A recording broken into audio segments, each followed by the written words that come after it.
শীতকালে সন্ধেবেলা আমরা দেখি যে ঘাসের ওপর বিন্দু বিন্দু জলকণা জমেছে, যাকে আমরা বলি শিশির। কখনো ভেবে দেখেছেন যে শীতকালেই কেন শিশির পড়ে, গরমকালে কেন শিশির পড়ে না? তার পেছনে একটা কারণ রয়েছে কেন শীতকালে শিশির পড়ে। আসুন সেই বিষয়ে বলি। সাধারণত সন্ধ্যের পর শীতকালে তাপমাত্রাটা অত্যাধিক পরিমাণে কমে যায় এবং বাতাস জলীয় বাষ্প দ্বারা সম্পৃক্ত হয়ে যায়, এবং তাপমাত্রা যদি আরও কমে যায় তখন বাতাস আর জলীয় বাষ্প ধরে রাখতে পারে না, এবং যার ফলে সেটা বিন্দু বিন্দু জলকণায় পরিণত হয়।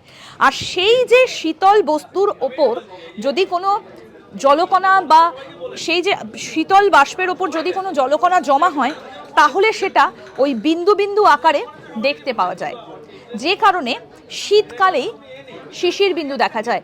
মনে করে দেখবেন যে শীতকালেই ঘাসের ওপর বা বাইরে থাকা গাছ, ফুল গাছের পাতা, এগুলোর ওপর কিন্তু জবজবে শিশির পড়ে থাকে। তার কারণ একটাই, যে শীতকালে সন্ধেবেলার তাপমাত্রা অনেকটা নেমে যায় এবং সেই সময় বাতাস কি হয় না, জলীয় বাষ্প দ্বারা সম্পৃক্ত হয়ে যায়, যার ফলে শিশির জমে।